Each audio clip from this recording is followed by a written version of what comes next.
La présidente, Madame la ministre, dans ce débat important, je tiens ici à revenir sur quelques constatations. Tout d'abord, la densité des médecins libéraux, qui est actuellement une des plus faibles d'Europe et devrait encore baisser de 30% entre 2018 et 2028 pour rester inférieure de 18% en 2040 à ce qu'elle est aujourd'hui, avec de surcroît le déclin de l'exercice libéral au profit du salariat. Ensuite, l'augmentation de la durée de vie et celle de la population qui va rendre encore plus aigu le manque de médecins, avec 5 millions de Français âgés de plus de 85 ans en 2050. Or, les médecins, selon moi, doivent rester au centre du système de santé. Il n'est pas concevable de compenser le manque de médecins par des infirmiers ou des infirmières, qui sont certes leurs collaborateurs les plus précieux, mais indispensables pour suivre les patients et alerter le médecin, mais qui ne sauraient en aucun cas se substituer à eux. Les études de médecine ne doivent pas, de ce fait, rester figées, mais elles doivent évoluer. Alors que pensez-vous, Madame le ministre, d'augmenter le numerus clausus, non pas de façon uniforme, mais dans les facultés établies sur des territoires évoluant en déserts médicaux, en intégrant aussi l'âge des médecins, cette augmentation de 10% étant fléchée pour les étudiants qui souhaiteraient se mettre au service d'un territoire dans le besoin. Autre idée, de mettre en place des stages dès la deuxième à la troisième année pour permettre aux étudiants de se familiariser avec la médecine dans les maisons de santé pluridisciplinaires.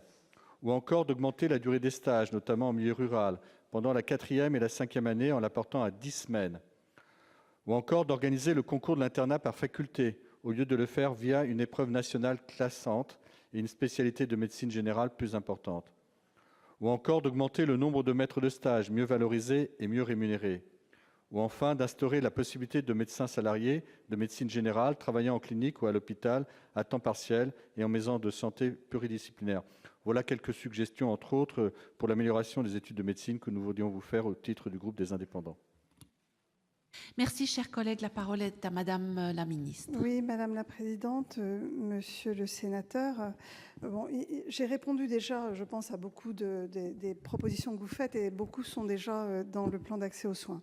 Concernant la territorialisation, nous pensons que ce n'est pas au moment du numerus clausus, c'est-à-dire la première année des études de médecine, que ça a un sens, mais plutôt au moment des ECN, c'est-à-dire qu'un interne a plus de chances de rester dans la région où il est formé quand il a une trentaine d'années qu'un étudiant à l'âge de 18 ans qui, certes, va être recruté dans un territoire, mais ensuite va être peut-être interne à l'autre bout de la France.